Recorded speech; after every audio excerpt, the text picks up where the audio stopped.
नमस्कार प्रिय साथियों, आपका बहुत बहुत स्वागत है और हृदय की अनंत गहराइयों से आपका बहुत बहुत अभिनंदन है।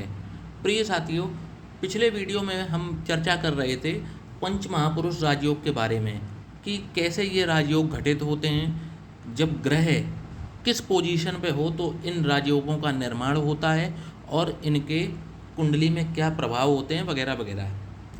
तो प्रिय साथियों, पिछले वीडियो में इसका जो पहला पार्ट है उसमें हमने बात की थी रोचक योग और मालव्य योग। इन दो योगों के बारे में हमने चर्चा की थी।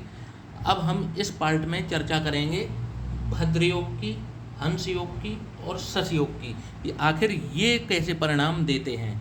तो प्रिय साथियों, आइए देर न करते हुए शुरू करते हैं भद्र योग के बारे में। साथियों, भद्र योग का निर्माण बुध देव करते हैं। बुध देव कौन होते हैं?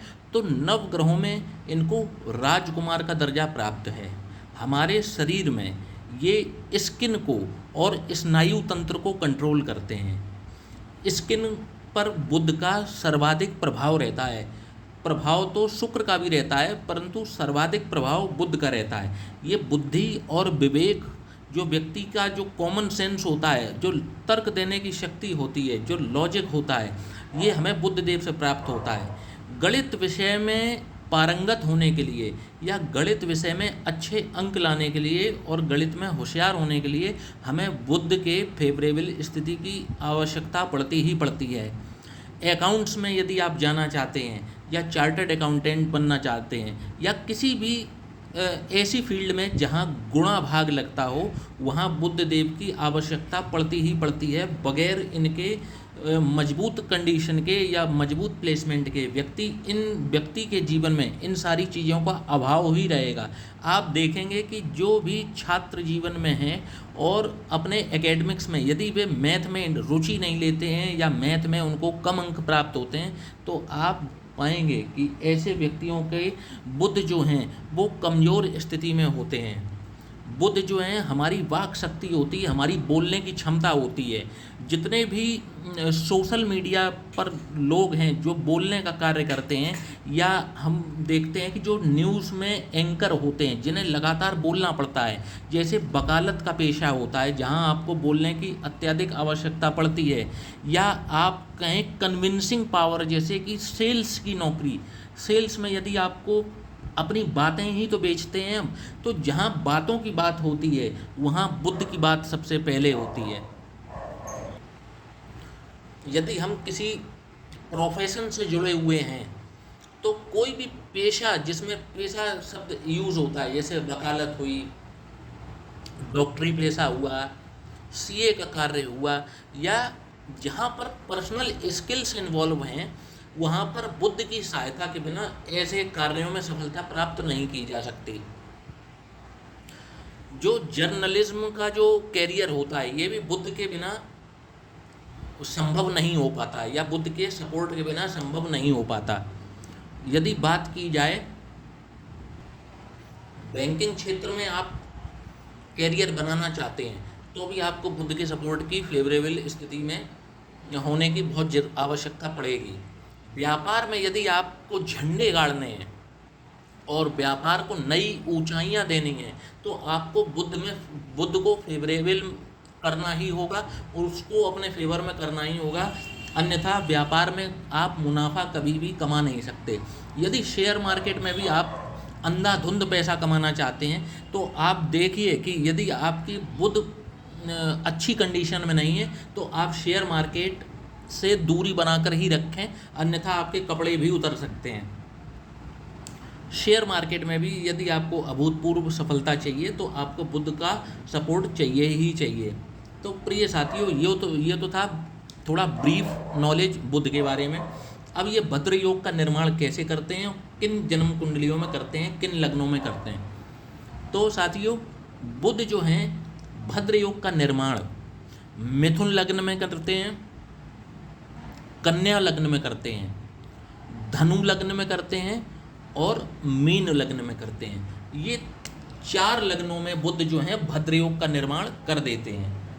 जैसे 3 नंबर से जो लग्न शुरू होगी, 6 नंबर से जो लग्न शुरू होगी, 9 नंबर से जो लग्न शुरू होगी और जो 12 नंबर से लग्न शुरू होगी, इन 4 लग्नों में बुध जो हैं वो भद्र योग का निर्माण कर देते हैं। तो साथियों, अब बात कर लेते हैं मिथुन लग्न की, कि जब भी बुध जो हैं मिथुन लग्न में ही विराजमान होंगे तो आप देखेंगे कि ये व्यक्ति जो है एक तो अत्यंत विवेकी व्यक्ति होगा, क्योंकि बुध को लग्न में दिशा बल तो प्राप्त है ही, दूसरा अपनी ही राशि में बैठकर ये भद्र योग का निर्माण भी कर रहे हैं। तो ऐसे व्यक्ति को आप देखेंगे कि बुद्धिमान तो वो अत्यंत होगा ही होगा। ऐसे व्यक्ति जो है वो अपने परिवार में क्या, अपने खानदान तक में ये बहुत मतलब सबसे अमीर व्यक्तियों में ये व्यक्ति अपने जीवन काल में जरूर शामिल हो जाएगा, कि ये अपने खानदान का सबसे रईस आदमी होगा। यहाँ पर बैठा बुध जो है वो जातक को दीर्घायु देता है और उसकी इम्यूनिटी पावर को बढ़ाने का कार्य यहाँ पर बुध देव करते हैं। और व्यक्ति को देखा जाए तो क्योंकि यहाँ पर दिग्बली हैं बुध, तो यहाँ पे अत्यंत विवेकी व्यक्ति, मतलब दिमाग इतना शार्प कर देंगे बुद्धदेव यहाँ पर बैठ करके कि इस व्यक्ति का जब भी एकेडमिक जीवन ये जी रहा होगा, जब भी ये अपना छात्र जीवन जी रहा होगा, तो ये हमेशा टॉपरों की लिस्ट में इसका नाम हमेशा आता ही आता होगा। और बुद्धि वो धन से हमेशा संपन्न रहेगा ऐसा व्यक्ति, सारे सुखों से, ये सारे सुख संसार के ऐसे व्यक्ति को हमेशा उपलब्ध होंगे। दीर्घायु होगा, अच्छी आयु प्राप्त करेगा और संसार के समस्त ऐश्वर्यों को भोगेगा, समस्त सुखों को भोगेगा ऐसा व्यक्ति। तो भद्र योग जो है यहाँ पर बुध लग्न में बैठ कर के बनाते हैं। अब बात करेंगे चतुर्थ भाव में, तो मिथुन लग्न में ये चतुर्थ भाव में भी भद्र योग का निर्माण करते हैं। और भद्र योग का निर्माण क्या करते हैं, बुध अपनी कन्या राशि में उच्च के भी हो जाते हैं। तो यहाँ पर बैठकर भूमि भवन वाहन, ये जातक अपने जीवन में यदि उसको बुध की महादशा अर्ली एज में लग जाए तो आप देखेंगे कि ऐसा व्यक्ति भूमि भवन वाहन अपनी 20s में बना लेता है। 20s में बनाने का मतलब है कि अपनी जो कैरियर का स्टार्टिंग जो उनका पॉइंट होता है वही बिल्कुल सलामी उनकी जो है तोप की तरह होती है, कि उनका कैरियर की स्टार्टिंग ही जो है वो बहुत ज़बरदस्त होती है और बहुत जल्दी ये पीक पर पहुंचती है।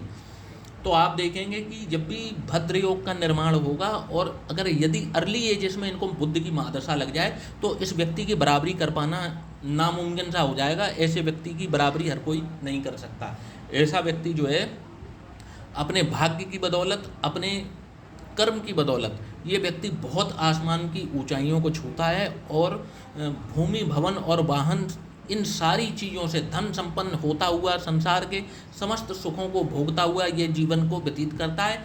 और इस बुध वाले के हिस्से में एक लग्जूरियस लाइफ आती ही आती है। अब बात कर लेते हैं अगली लग्न की। तो साथियों, दूसरी लग्न है कन्या लग्न। कन्या लग्न में बुध लग्न में ही उच्च के हो जाते हैं। व्यक्ति जो है अतुलनीय ज्ञान और विवेक का मालिक होता है।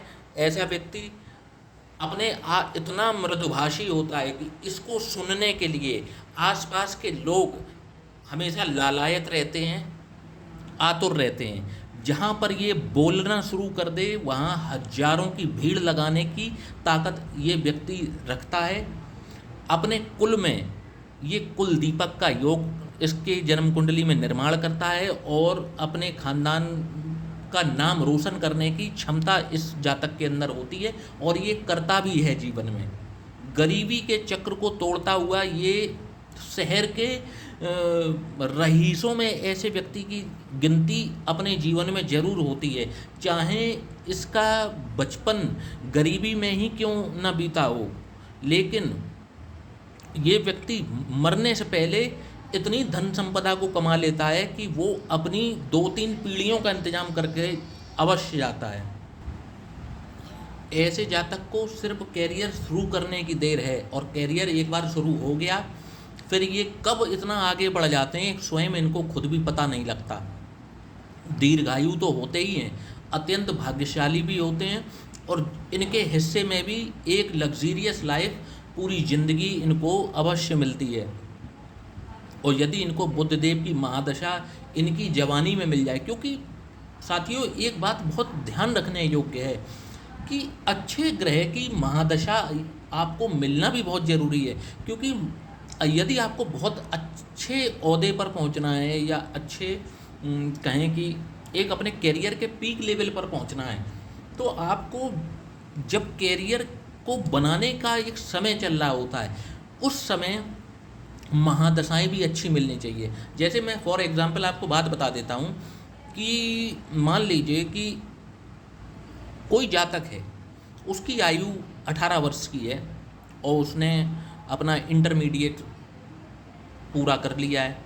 अब ऐसे व्यक्ति को किसी खराब ग्रह की महादशा यदि लग जाएगी, मान लीजिए उसको राहु की महादशा लग जाती है और राहु उसकी जन्म पत्री में खराब स्थिति में बैठा हुआ है या फिर खराब राशियों में बैठा है, खराब भाव में बैठा हुआ है या लग्नेश का ही शत्रु है, और क्योंकि अब राहु की महादशा चलती कितने वर्ष है, तो 18 वर्ष, और कैरियर का जब निर्माण का समय है तब वो पड़ गया बुरी संगत में। ऐसा जातक मतलब अब वो जानबूझ के नहीं पड़ा, भाग्य द्वारा पड़ा है, क्योंकि राहु की महादशा उसके ऊपर चालू है, वो उसको वही चीज़ें अच्छी लगना शुरू हो जाएंगी। अब उसका कैरियर गया बिगड़। अब कितने भी राजयोग घटित क्यों ना हो जाएं, परंतु उसे जो मिलना चाहिए था जीवन में, क्योंकि उसका जब कैरियर का निर्माण ही ठीक ढंग से नहीं हो पाया तो फिर वो क्या करेगा। अब यदि यही वाली बात, जैसे मैं एग्जांपल दे रहा हूँ कि जैसे मान लीजिए इसमें भद्र योग का निर्माण हो रहा है, अब बुध की महादशा 17 वर्ष की लगती है और इसके छात्र जीवन में ही ये महादशा आ जाए। मान लीजिए ये बालक जो है या बालिका है, वो जो भी है 13-14 साल की उम्र की हो और उसको बुध की महादशा लग जाए, और बुध की महादशा 17 वर्ष की होती है, मतलब उसकी पूरा जो पढ़ाई का समय है, जो ज्ञान लेने का समय है, वो अपने अच्छे ग्रह में निकालेगा, तो ये अच्छे श्रेष्ठ भविष्य का निर्माण इस जातक के अवश्य होगा। और यदि जिसका भविष्य का निर्माण ही श्रेष्ठ हो गया, जिसका कैरियर अच्छा श्रेष्ठ, मतलब जिसने पढ़ाई कर ली और अच्छा कैरियर सेट कर लिया, फिर उसका भविष्य का निर्माण भी बहुत अच्छा होगा, ये बात भी पक्की है।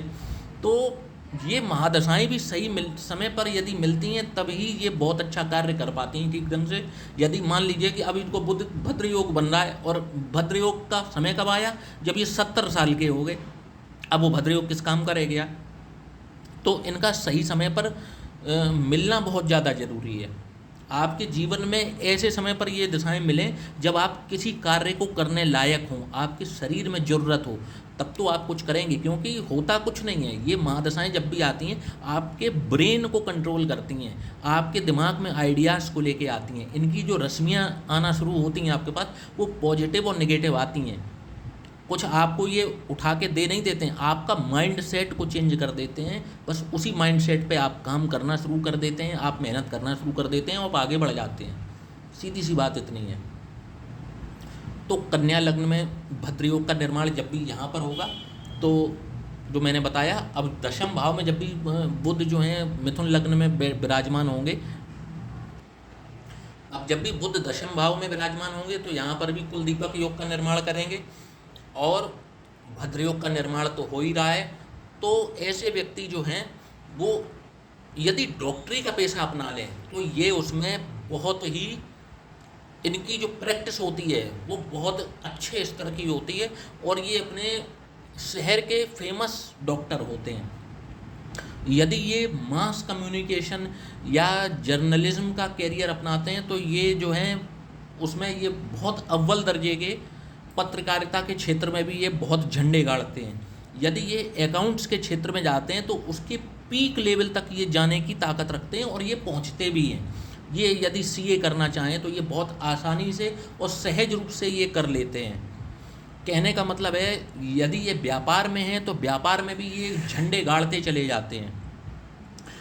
यहाँ पर बैठा बुध इनको राजनीति में भी बहुत सपोर्ट करता है। यदि ये राजनीति में उतर जाएं तो ये बहुत, क्योंकि राजनीति में भी बोलना ही रहता है। हालांकि राजनीति को राहु भी कंट्रोल करता है, लेकिन राजनीति में बुध के सपोर्ट की भी बहुत ज़्यादा ज़रूरत पड़ती है। और यदि ये राजनीति के क्षेत्र में चले जाते हैं तो उसमें भी ये अकूत सफलता हासिल करते हैं। तो साथियों दूसरी लग्न हो गई कन्या लग्न। अब तीसरी लग्न की बात कर लेते हैं।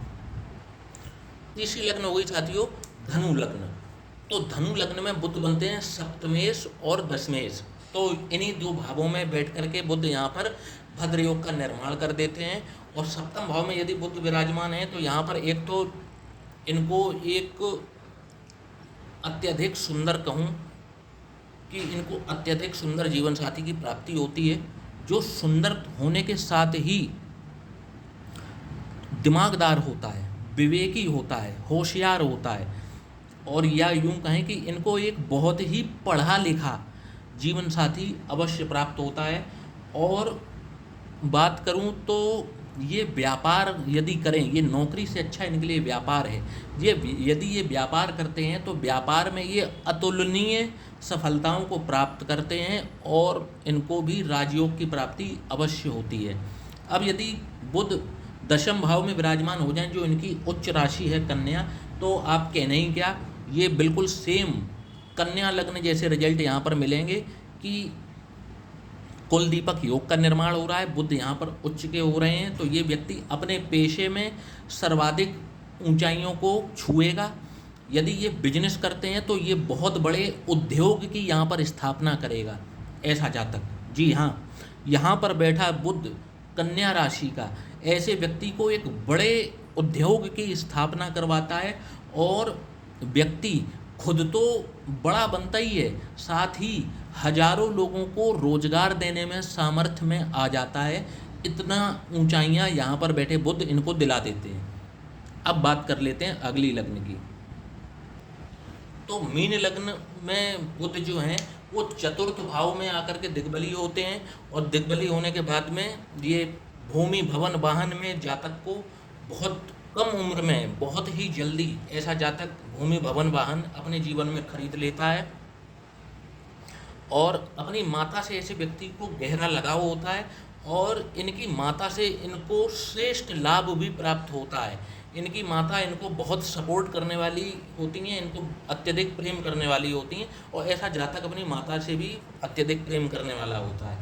और समस्त सुख ऐसे व्यक्ति को जीवन में प्राप्त होते हैं। समस्त सुखों का मतलब है चारों दिशाओं से ऐसे व्यक्ति को सुख की प्राप्ति होती है। धन दौलत ऐश्वर्य मान सम्मान यश कीर्ति और अच्छा शरीर ऐसे व्यक्ति को जरूर प्राप्त होता है।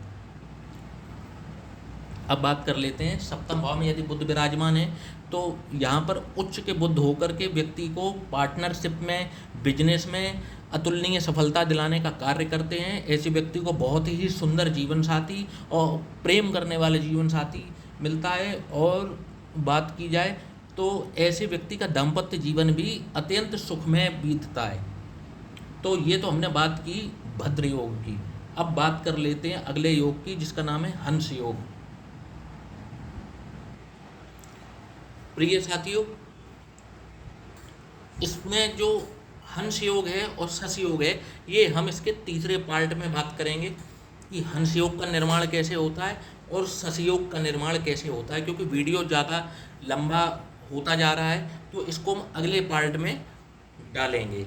तो इसके जब आप तीनों पार्ट देखेंगे इस वीडियो के, तब आपको जाकर के पंच महापुरुष राजयोग की संपूर्ण जानकारी अवश्य प्राप्त होगी, जो आपके लिए अत्यंत ज्ञानवर्धक साबित होगी। तो साथियों, इसी के साथ इस वीडियो का समापन करते हैं और मिलते हैं आपको अगले वीडियो में, जो कि इसका थर्ड पार्ट होगा। जय श्री राम।